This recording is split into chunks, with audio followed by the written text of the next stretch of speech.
టాలీవుడ్ వ్యవహారం ఆసక్తికరంగా మారింది. నందమూరి బాలకృష్ణను గిల్డ్ నిర్మాతలు కలిశారు. సినీ కార్మికుల వేతనాల పెంపు వ్యవహారంపై ప్రొడ్యూసర్స్ చర్చించారు. టాలీవుడ్ నిర్మాతలు నిన్న మెగాస్టార్ చిరంజీవిని కలిశారు. ప్రొడ్యూసర్స్ గిల్డ్ సభ్యులంతా కలిసి ప్రస్తుతం టాలీవుడ్ లో తలెత్తిన సమస్యను ఆయనకు వివరించారు. ఫిల్మ్ వర్కర్స్ ఫెడరేషన్ ప్రతినిధులంతా కలిసి షూటింగ్ అకస్మాత్తుగా ఆపడం సరికాదని చివరకు వివరించారు. నిర్మాతల వర్షన్ విన్న మెగాస్టార్ సినీ కార్మికుల ఫెడరేషన్ వాదనలు కూడా తెలుసుకుని మాట్లాడతానని చెప్పారు.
టాలీవుడ్ వ్యవహారం ఆసక్తికరంగా మారింది.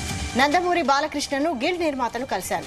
సినీ కార్మికుల వేతనాల పెంపు వ్యవహారంపై ప్రొడ్యూసర్స్ చర్చించారు. టాలీవుడ్ నిర్మాతలు నిన్న మెగాస్టార్ చిరంజీవిని కలిశారు. ప్రొడ్యూసర్స్ గిల్డ్ సభ్యులంతా కలిసి ప్రస్తుతం టాలీవుడ్ లో తలెత్తిన సమస్యను ఆయనకు వివరించారు. ఫిల్మ్ వర్కర్స్ ఫెడరేషన్ ప్రతినిధులంతా కలిసి షూటింగ్స్ అకస్మాత్తుగా ఆపడం సరికాదని చిరుకు వివరించారు. నిర్మాతల వర్షన్ విన్న మెగాస్టార్ సినీ కార్మికుల ఫెడరేషన్ వాదనలు కూడా తెలుసుకుని మాట్లాడతానని చెప్పారు.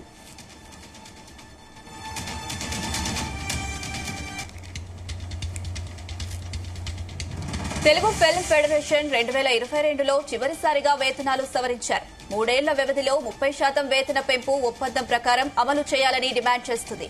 అయితే ప్రస్తుతం సినీ పరిశ్రమ ఆర్థిక నష్టాల్లో నడుస్తున్న నేపథ్యంలో నిర్మాతలు ఈ పెంపునకు అంగీకరించడానికి నిరాకరించారు. దీంతో టాలీవుడ్ లో ఈ వ్యవహారం ఇప్పుడు హాట్ టాపిక్ గా మారింది.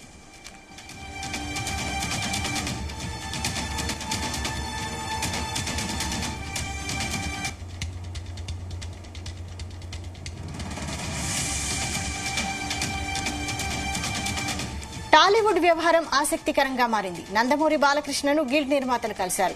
సినీ కార్మికుల వేతనాల పెంపు వ్యవహారంపై ప్రొడ్యూసర్స్ చర్చించారు. టాలీవుడ్ నిర్మాతలు నిన్న మెగాస్టార్ చిరంజీవిని కలిశారు. దీనికి సంబంధించి మరిన్ని డీటెయిల్స్ ఫిల్మ్ కరెస్పాండెంట్ వినోద్ అందిస్తారు. వినోద్, తెలుగు ఫిల్మ్ ఫెడరేషన్ చివరిసారిగా వేతన విషయాలపై మనం గత 2-3 రోజులు చూస్తున్నాం. టాలీవుడ్ అంతా కూడా ఒక్కసారిగా షూటింగ్ బంద్ చేశారు.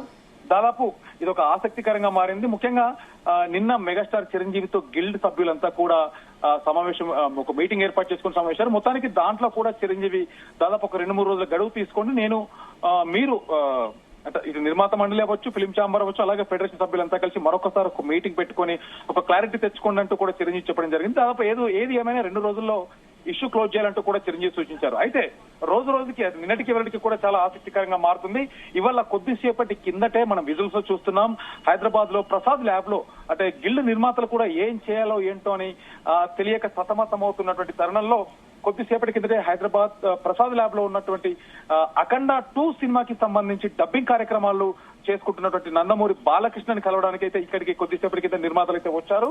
అయితే ప్రసాద్ ల్యాబ్ లో అఖండ 2 మూవీకి సంబంధించిన డబ్బింగ్ లో ఉన్నటువంటి నందమూరి బాలకృష్ణకు ఇదంతా జరిగిన కాన్వర్సేషన్ అంతా గత 2-3 రోజుల నుంచి ఏం జరుగుతుంది ఏంటి అనేది కూడా చెప్పారు. నిన్న చిరంజీవిని కలిసిన విషయం అవ్వచ్చు, అలాగే ఇవాళ గిల్డ్ సభ్యులంతా కలిసి వాళ్ళ నిర్ణయాలు అంటే ఫెడరేషన్ కి సంబంధించినటువంటి వాళ్ళ డిమాండ్స్ ఏంటి, సో వాళ్ళ డిమాండ్స్ కి 30% ఇంక్రిమెంట్ అనేది వర్కౌట్ చేస్తే నిర్మాతలకి నష్టం ఎలా జరుగుతుంది, అలాగే చిన్న నిర్మాతల పరిస్థితి ఏంటి అనేది కూడా ప్రతిదీ కూడా బాలకృష్ణకి వివరించాలనే ఒక ఉద్దేశంతో కొద్దిసేపటి కిందటే ప్రసాద్ ల్యాబ్ కి సంబంధించి అంటే అఖండ సినిమాకి సంబంధించిన డబ్బింగ్ కార్యక్రమాలు ఇక్కడైతే ప్రసాద్ ల్యాబ్ లో జరుగుతున్నాయి. నందమూరి బాలకృష్ణ డబ్బింగ్ చెబుతున్నటువంటి ఈ స్టూడియోకి నిర్మాతలంతా కూడా కొద్దిసేపటి కింద రావడం జరిగింది. సో మొత్తానికి బాలకృష్ణను కూడా డబ్బింగ్ తర్వాత బాలకృష్ణ కోసం కాస్త వెయిట్ చేసి తన టైం తీసుకొని మొత్తానికి జరిగిన అంటే గత 2-3 రోజుల నుంచి జరుగుతున్నటువంటి ఈ ఇష్యూస్ అంతా కూడా బాలకృష్ణకి నేరుగా నిర్మాతలంతా కలిసి మైత్రి అంటే కలిసినటువంటి నిర్మాతలో మైత్రి మూవీ మేకర్స్ కి సంబంధించిన రవిశంకర్, అలాగే film chamber president Bharat Bhushan, 14 reels నిర్మాత గోపి అచంట,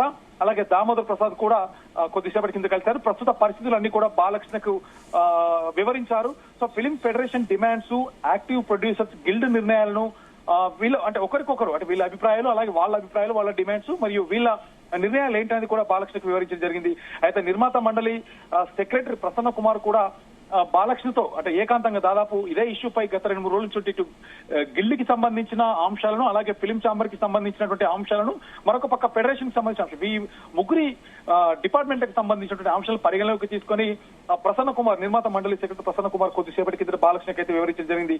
అయితే బాలకృష్ణ కూడా దీనికి ఎక్కడ కూడా అంటే నిర్మాతలు ఎక్కడ బాధపడద్దు, నిర్మాతలు ఎక్కడ నష్టపోవద్దు, అవసరమైతే ప్రతి హీరో సంవత్సరానికి ఎక్కువ సినిమాలు చేయాలంటూ కూడా బాలకృష్ణ చెప్పడం జరిగింది. అలాగే నేనైతే డెఫినెట్ గా 4 సినిమాలు సంవత్సరం 4 సినిమాలు చేస్తానంటూ కూడా బాలకృష్ణ చెప్పారు. నిర్మాణం ఏమేం పెరగకుండా అందరూ జాగ్రత్తగా తీసుకోవాలంటూ కూడా బాలకృష్ణ చెప్పడం జరిగింది. కార్మికులు కూడా పరిశ్రమలో భాగమే, త్వరలో సమస్యలన్నీ తొలగిపోతాయి అంటూ కూడా బాలకృష్ణ అన్నారు. సో మొత్తానికి బాలకృష్ణ మాటలు చూస్తున్నట్టయితే కూడా డెఫినెట్ గా ఏ నిర్మాత కూడా అది చిన్న నిర్మాత పెద్ద నిర్మాత పక్కన పెడితే ఏ నిర్మాత కూడా ఎక్కడ నష్టపోకుండా మీ నిర్ణయాలు అంటే ఫెడరేషన్ కూడా సో అందరికీ సముచితంగా ఉండేటట్టుగా ఎవరు ఎక్కడ నష్టపోకుండా ఇబ్బందులు పడకుండా ఉండాలంటూ కూడా కొద్దిసేపటి కింద బాలకృష్ణ అయితే సూచన జరిగింది. కాసేపట్లో అధికారికంగా నిర్మాత మండలి కూడా మనకు అధికారికంగా అంటే వీళ్ళు ఏం చెప్తారు, బాలకృష్ణ ఏమన్నాడు, ఏంటి బాలకృష్ణ నిర్ణయం ఏంటి, ఇంకా షూటింగ్స్ ఇంకెన్ని రోజులు అంటే మూత పడొచ్చు అంటే ఇంకా ఎన్ని రోజులు ఈ స్ట్రైక్ కంటిన్యూ అవ్వచ్చు అనేది కూడా కాసేపట్లో క్లారిటీ వస్తుంది. Anusha. Okay, thank you Vinod.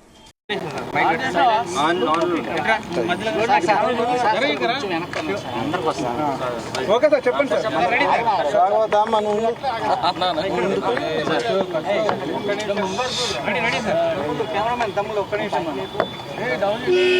ఆయన ఒకటే చెప్తారు, ఎప్పుడైనా ఇండస్ట్రీలో నిర్మాత బాగుండాలి, నిర్మాత బాగుంటేనే కార్మికులమైనా ఎవరైనా అందరం బాగుంటాము అని ఆయన క్లియర్గా చెబుతూ మనం number of days working days తగ్గించుకోవాలి, ఎంత నెంబర్ ఆఫ్ డేస్ తగ్గించుకుని మనం వెళ్తే అంత బాగుంటుంది.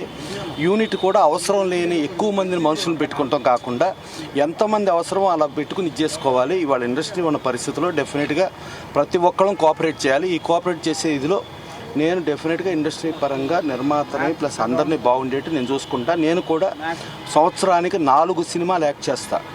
డెఫినెట్గా థియేటర్లో ఇబ్బంది పడుతున్నారు అంటున్నారు, డిస్ట్రిబ్యూటర్లు ఇబ్బంది పడుతున్నారు అంటున్నారు. సినిమాలు లేక ఆ ఇబ్బంది నుంచి ఇక నుంచి సంవత్సరానికి నేను 4 సినిమాలు యాక్ట్ చేస్తా అని చెబుతూ ఇండస్ట్రీలో ఉన్న ఈ సమస్యలకు డెఫినెట్గా పరిష్కార దిశగా నా వంతు నేను కృషి చేస్తాను. డెఫినెట్గా అందరూ కూడా ఇండస్ట్రీలో అందరూ బాగుండాలి, అందరిలో మనం ఉండాలి, అదే చెప్పారు ఆయన. సో నిన్న చిరంజీవి గారు కలిసారు, ఈరోజు బాలకృష్ణ గారు కలిసారు. అంటే హీరోలు అందరూ కూడా ఈ విషయంలో అందరూ కూడా ఒక ఏకతాటి మీద ఉండాల్సిన అవసరం ఉంది. అంటే జనరల్గా మూవీ ఆర్టిస్ట్ అసోసియేషన్ ప్రెసిడెంట్గా విష్ణు గారు వచ్చారు, తర్వాత ట్రెజరర్ శివబాలాజీ గారు, అలాగే వైస్ ప్రెసిడెంట్ మాదాల రవి గారు. ప్రతి ఒక్కళ్ళు కూడా ఎవరైనా కానీ నిర్మాత అంటే తండ్రి, నిర్మాత ఇబ్బందుల్లో ఉంటే అందరం ఆ ఇబ్బందులు అందరం పాలు పంచుకొని ముందు సినిమా పరిశ్రమలో నిర్మాత బాగుంటేనే ఎవరైనా బాగుంటాం.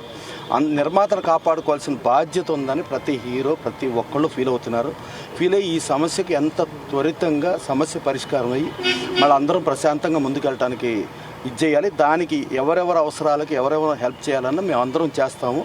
బాలకృష్ణ గారు అయితే వెరీ క్లియర్గా ఒకటే చెప్పారు, సంవత్సరానికి నేనుగా అయితే ఈ వయసులో నేను 4 సినిమాలు చేస్తాను, అలాగే హీరోలు ఎక్కువ సినిమాలు చేయాలి, చేసి ఇవాళ ఎగ్జిబిటర్ల సమస్యలు ఉన్నాయి, డిస్ట్రిబ్యూటర్ల సమస్యలు ఉన్నాయి, అన్ని సమస్యలు ఉన్నాయి, ప్లస్ కార్మికులు అందరినీ కూడా సాటిస్ఫై చేస్తూ ముందుకెళ్ళటానికి నా వంతుగా నేను కృషి చేస్తాను అని క్లియర్గా చెప్పాను. ఫుల్ స్టాప్ ఎప్పటివరకు పడే అవకాశం ఉంది? రోజు రోజుకు సో వ్యక్తిగతంగా వెళ్తుంది, విమర్శలకు తావిస్తుంది, ఇండస్ట్రీ లేదు. దీనికి ఈ సమస్యకి పరిష్కారం డెఫినెట్గా కార్మికుల్లో కూడా వాళ్ళు కూడా డెఫినెట్గా ఈ సమస్యని మనం అర్థం చేసుకుని మనం కూడా వెళ్ళాలనేది వాళ్ళకి భావన ఉంది. ఇటు నిర్మాతలం కూడా ఇంత కష్టాల్లో ఉండా కూడా మన కార్మికులు కదా చూద్దాం అనే దగ్గర ఇది ఒక కుటుంబం. అసలు మీకు ఒకటే చెప్పేది ఏంటంటే ప్రపంచంలో ఎక్కడా లేని విధంగా ఇక్కడ కార్మిక సమాఖ్యని నిర్మాతలు పెట్టిన కార్మిక సమాఖ్య అంటే ఇది ఒక కుటుంబంగా ఫీల్ అవుతున్నారు. ఇది కుటుంబంలో ఉన్న చిన్న చిన్నవన్నీ పరిష్కారం అయ్యి డెఫినెట్గా ఈ కుటుంబం మళ్ళీ నీట్గా మంచి ఉమ్మడి కుటుంబంగా ముందుకెళ్తుంది. Okay, thank you.